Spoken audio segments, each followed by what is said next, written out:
Hi friends, welcome to சேசு சமையல் தமிழ். இன்றைக்கி நம்மளோட சேனலில் குழந்தைங்களுக்கு ரொம்ப பிடிச்ச எக் பாஸ்தா ரெசிபி. இதை லஞ்ச் பாக்ஸில் கூட நம்ம கொடுத்து விடலாம். ரொம்ப ஈஸியாக இந்த முட்டை பாஸ்தாவை எப்படி செய்யுதுன்னு வாங்க இந்த வீடியோவில் பார்க்கலாம்.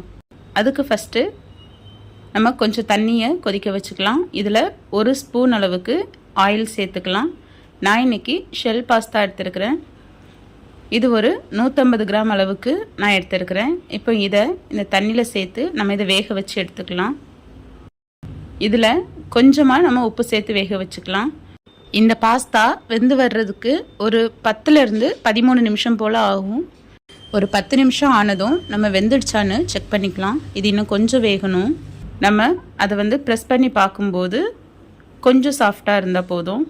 இப்போது இது வெந்துடுச்சு. இப்போ இதை நம்ம வடிகட்டி தனியாக எடுத்து வச்சுக்கலாம். ரொம்ப குழையிற அளவுக்கு இது வேகக்கூடாது.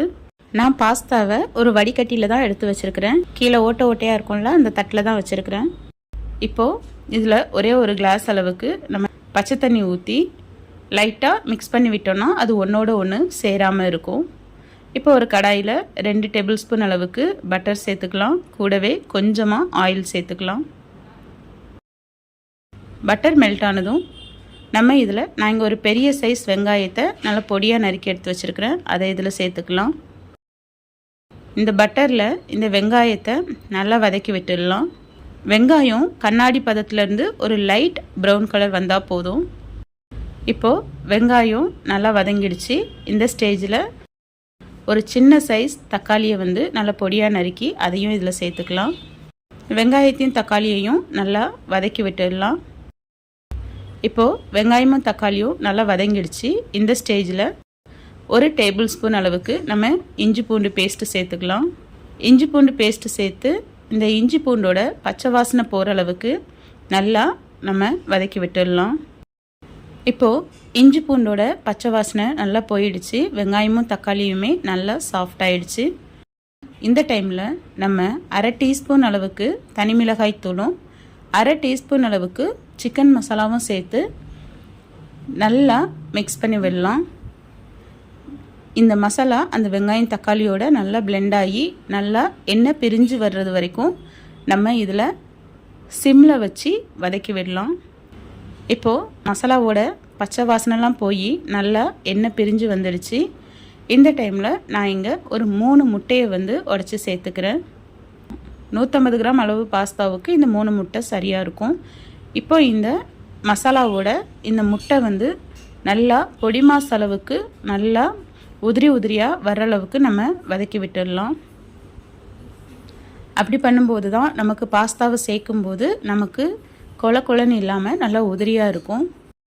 இப்போ இந்த ஸ்டேஜில் இந்த பாஸ்தாவுக்கு தேவையான உப்பு எல்லாமே சேர்த்துக்கலாம். உப்பு சேர்த்து நல்லா நம்ம வதக்கி விட்டுடலாம்.